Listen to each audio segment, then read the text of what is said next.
मनुष्य बड़ा आशावादी होता है, होना भी चाहिए।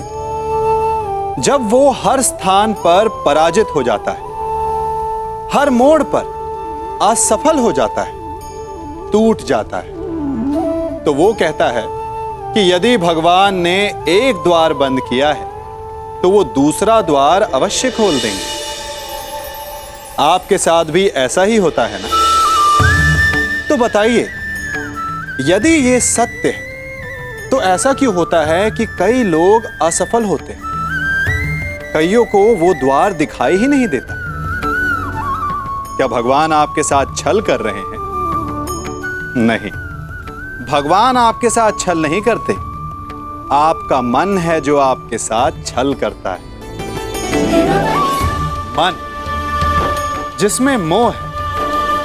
अब भगवान कहें या नियति, वो ना द्वार खोलती है ना द्वार बंद करती, ऐसा हमारा मन समझता है। द्वार तो सदैव खुले होते हैं, परंतु असफल हो जाने के पश्चात मनुष्य उस बंद द्वार को देखता रहता है और इसी कारण वो अन्य द्वार को ना देख पाता है ना खोज पाता है। तो सफलता पाने का मूल मंत्र है मोह का त्याग, निरंतर परिश्रम, और फिर देखिए आपको अपने जीवन में सारे मार्ग खुले हुए मिलेंगे। तुम्हारा कर्म युद्ध अब आरंभ होने जा रहा है मित्र।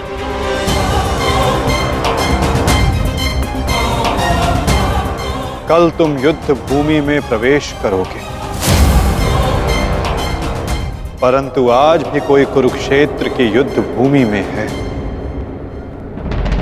जो तुम्हारी प्रतीक्षा कर रहा है मित्र।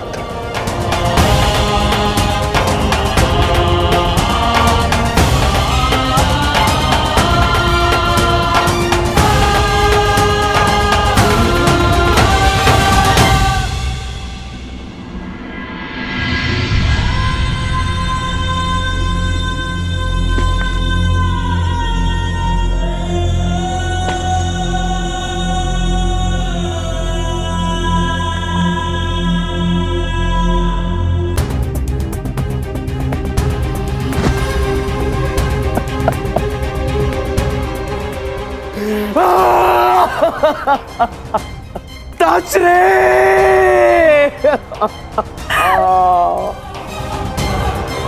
ये भयंकर है संजय, ये महाविनाश का प्रारंभ है संजय। वो वट वृक्ष गिर गया संजय, जिसकी छाया में हस्तिनापुर और मेरे पुत्र सुरक्षित थे। अब कौन करेगा कुरुवंश की रक्षा?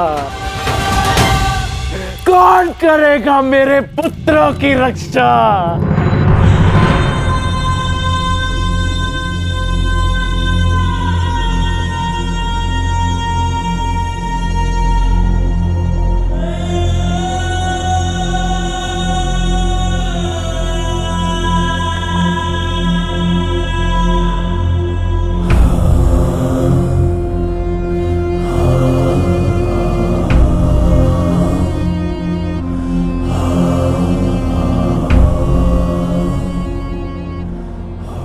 कुरुक्षेत्र में तुम्हारा स्वागत है अंगराज।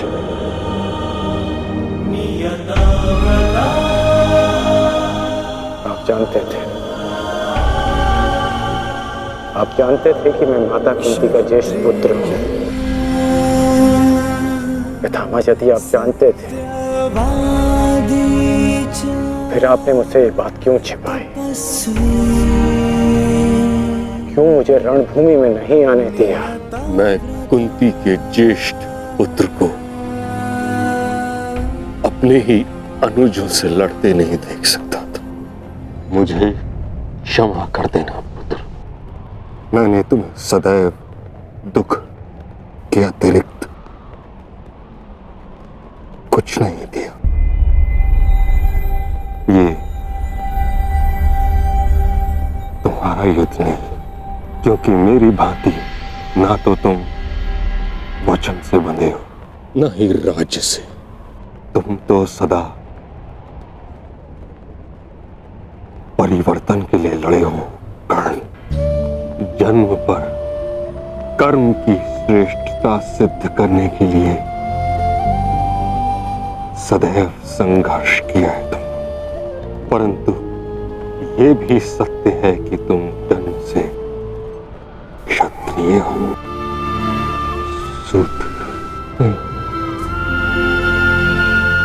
क्षत्रिय का सबसे बड़ा धर्म युद्ध नहीं, धर्म की सुरक्षा होता है। इस महायुद्ध से विलग रहो पुत्र। मैं वही कर रहा हूं जो परिवर्तन के लिए उचित है। मैंने सदैव अपना कर्तव्य पूर्ण किया है पितामह। अब आप मुझे रणभूमि में जाने से नहीं रोक सकते। आपने जो किया उस पर आपका विश्वास था। मैं जो करूंगा उस पर मेरा विश्वास है, और मेरा विश्वास है कि दुर्योधन युधिष्ठिर से कहीं अधिक सक्षम शासक है।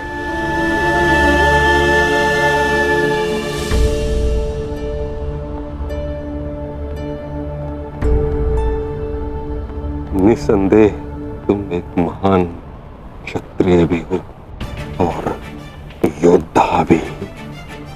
युद्ध और संघर्ष तुम्हारे रक्त में है।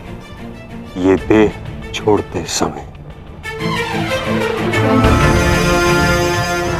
एक बात का खेद रहेगा मुझे कि यदि मैं तुम्हारे बारे में पहले जान जाता तो हस्तिनापुर के सिंहासन पर तुम विराजमान होते पुत्र।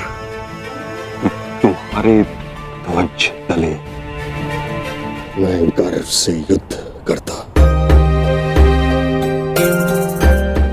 और हस्तिनापुर के सिंहासन के प्रति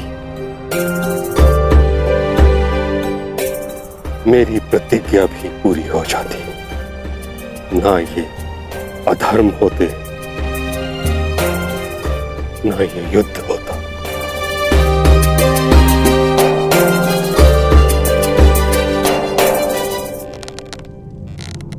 तुम्हारे पुत्र हस्तिनापुर की रक्षा बनेंगे, यही इनका कर्तव्य है और यही नियति है। मेरे पुत्रों का कोई अनर्थ नहीं हो सकता। यदि कोई अनर्थ का बाण उनकी ओर आएगा तो उसे सर्वप्रथम भीष्म की ढाल का सामना करना होगा। मुझे मुक्ति दो पुत्रों।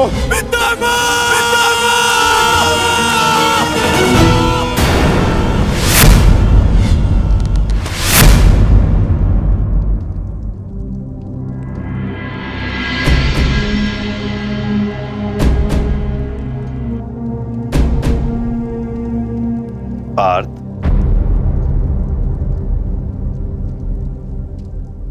इस गांडीव ने तुम्हें क्या क्षति पहुंचाई है जो तुम अपना क्षोभ इस पर उतार रहे हो?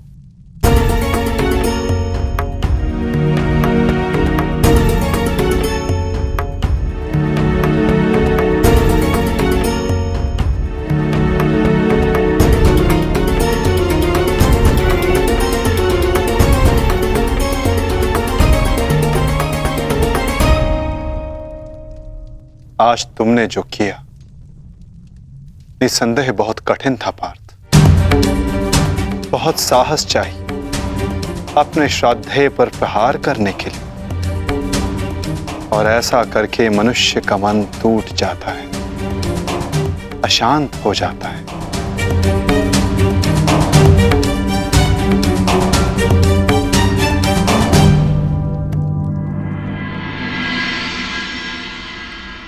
परंतु धर्म स्थापना के लिए, पाप के अंत के लिए ऐसा करना अनिवार्य था धनंजय। परंतु पार्थ, अब समय अशांत रहने का नहीं। अपने मन, अपनी शक्तियों को अपने कौशल को एकाग्र करके केंद्रित करने का है पार्थ। तुम्हारे समक्ष अब तक वास्तविक चुनौती नहीं आई थी, परंतु अब वास्तविक चुनौती का आरंभ हुआ है पार्थ। अब तक युद्ध भूमि में जो तुम्हारे समक्ष थे वो केवल तुम्हारे प्रहारों को रोक रहे थे, परंतु अब कल जो युद्ध भूमि में तुम्हारे समक्ष होगा वो अपने सबसे घातक प्रहार तुम पर करेगा पार्थ।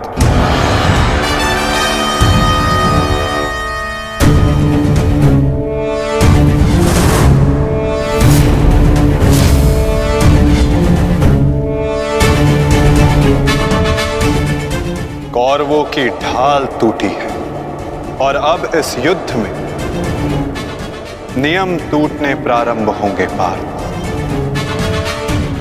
स्वयं को संभालो पार्थ और युद्ध के लिए सज्ज रहो, क्योंकि कल से प्रारंभ होगा वास्तविक महाभारत।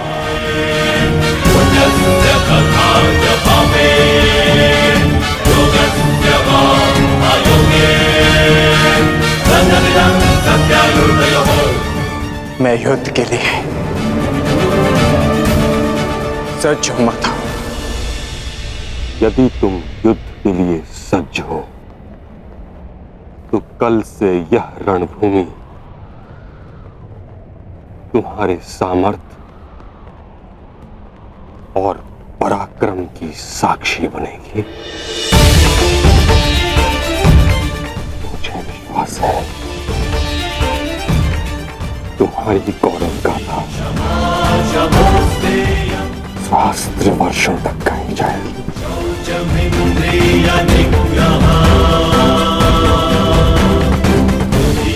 मैं आशा करूंगा कि इस युद्ध के पश्चात मैं गौरवशाली योद्धा कर्ण से भेंट कर सकूं।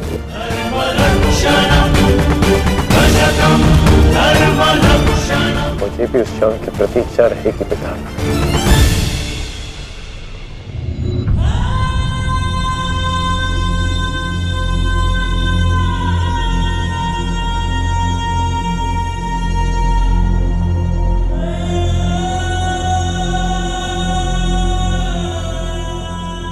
नियति का लिखा मैं नहीं बदल पाया कुंती। वर्षों जिस द्वंद्व को मैं और तुम रोकते रहे, कल से वह प्रारंभ होगा। कल तुम्हारे दोनों पुत्र रणभूमि में एक दूसरे के विपक्ष में खड़े होंगे, एक दूसरे के रक्त के प्यासे।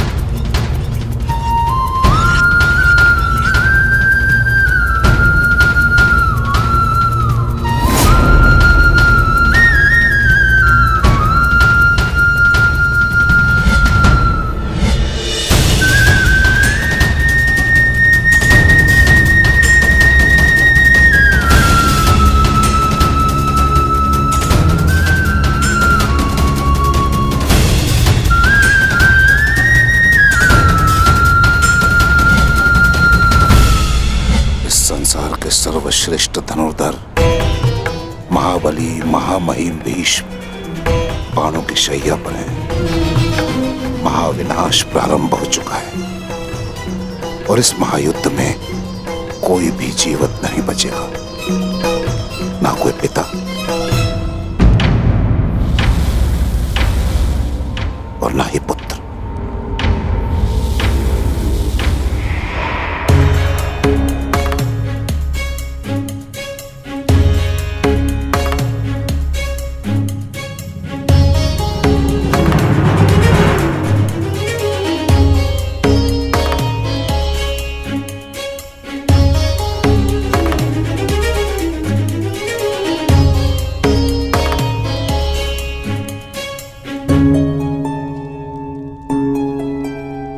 स्वागत है आचार्य द्रोण। हम सब आप ही की प्रतीक्षा कर रहे थे। आइए।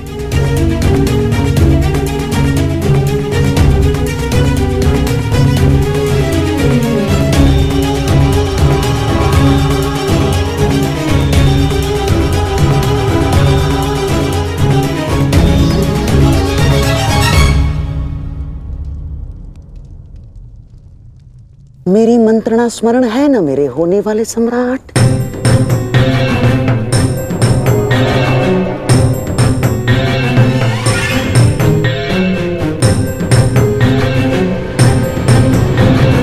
आज का दिन युद्ध भूमि में हमारे लिए दुर्भाग्यपूर्ण था। हमारे प्रमुख सेनापति महामहिम पितामह भीष्म शत्रुओं द्वारा रणभूमि से बाहर कर दिए गए और यह सब संभव हुआ है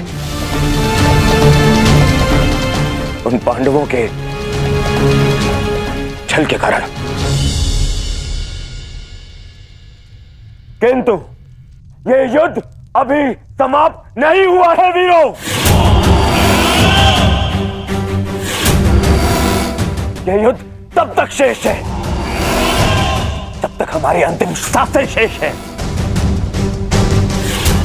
और मैं दुर्योधन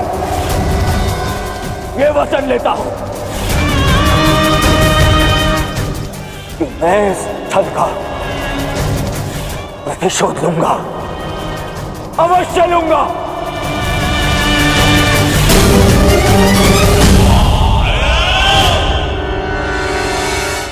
परंतु सेना का नेतृत्व करने के लिए एक कुशल सेनापति का होना आवश्यक है और मेरे इस सेना का नेतृत्व कौन करेगा इसका निर्णय मैं ले चुका हूं। हमारी सेना का नेतृत्व करेगा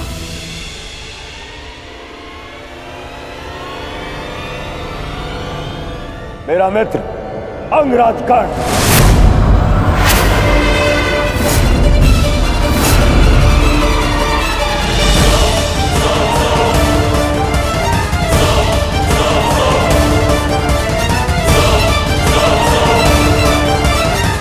बस दुर्योधन,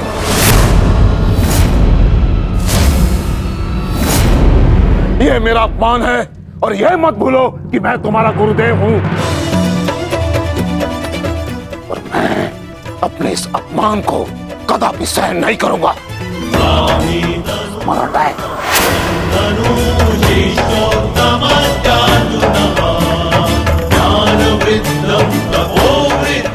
आज हस्तिनापुर का दुर्भाग्य है कि महामहिम बाणों के शैया पर लेटे हैं। बहुत अधिक पीड़ा हो रही है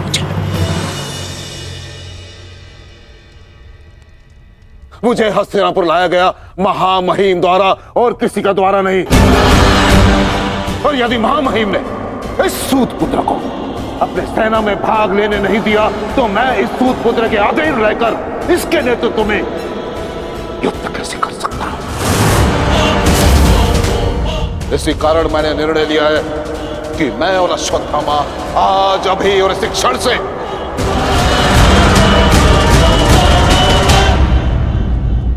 कौरवों के पक्ष का त्याग करते हैं। आचार्य,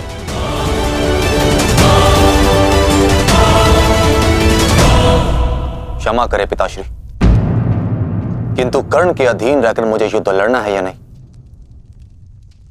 यह निर्णय आपका नहीं मेरा।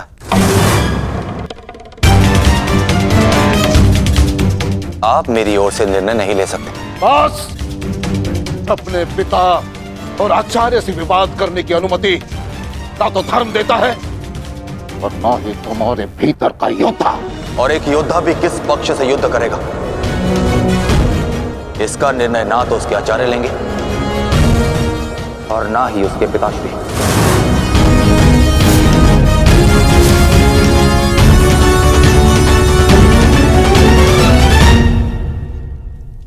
आदेश की अवहेलना करने का तो साहस कभी मत करना अश्वत्थामा। निर्णय ले लिया है मैंने कि आज अभी और इस क्षण से हम कौरवों के पक्ष का त्याग कर रहे हैं।